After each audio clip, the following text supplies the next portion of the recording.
Here we go. We have an online bid. On a recent July morning, farmers and landowners gather at a farmland auction in Jessup. Up for grabs, a farm that has been in a family since the 1800s. It's very fertile land, great for corn and soybean yields. 18,800 out of them in the 8. Where'd them in the 18,008, now 9, 18,9, Bidding takes about 15 minutes. One section of the property goes to a local farmer for more than $19,000 an acre. The other two go to an investor from outside the area for nearly $18,000 an acre. 2 years ago, high-quality farmland in Iowa sold for an average of $9,500 per acre. I was astounded. Ben Rinchi is a Jessup farmer who came to see the prices. He didn't bid today, but recently he bought 40 acres at another auction for $15,000 an acre. It was way more than I ever hoped to pay, but we'll find out in a decade whether I was too high or too soon. Farmland prices have been rocketing up across the Midwest for the last year and a half. The market has been setting new price records in recent months. Some farms in northwest Iowa have sold for $25,000 an acre.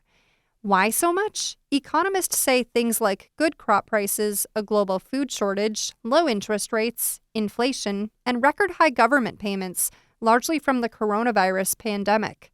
Randy Dickhoot is the vice president of real estate operations with Farmers National Company. The company manages farms and conducts real estate sales and farmland auctions, including the one in Jessup. Last year, farmers had better yields than they thought, higher commodity prices, so they'd had some good income. They hadn't maybe bought anything for a while, and so when it came on the market, they were pretty aggressive buying it. But the high farmland prices make it much harder for young farmers to get started and grow their businesses. Like Reed Thompson, he's been farming in central Illinois for almost 10 years. He says beginning farmers get loans to help them, but they have less cash and less equity than those who have been farming longer. The less cash you have, the more debt you're going to have to incur.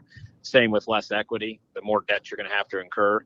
And so it's just going to limit when you can purchase and how much you can afford to pay. Thompson farms largely on leased farmland, though he owns a small portion of his acres. He bought his first farm 7 years ago at about $10,000 an acre.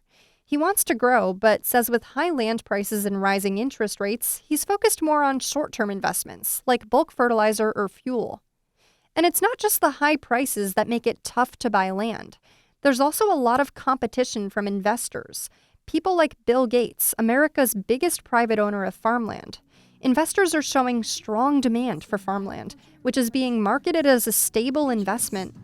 Investments in agriculture provide a hedge against inflation with little to no correlation to the overall stock market. Iowa State University economist Wendong John says farmland is one of many ways people are investing. They're mainly looking at farmland provides a viable alternative to diversify their whole portfolio. John leads Iowa State University's annual Farmland Values Survey. The latest one from November found the bulk of land up for sale is bought by local farmers. But there's more momentum from investors than years past. During uncertain times, when their stock's value could go down by 30%, their farmland could hold on to the value. It's unclear whether farmland prices will continue to rise or stabilize, but the Federal Reserve recently raised interest rates again, which some experts say could dampen the market slightly. I'm Katie Peikes, IPR News.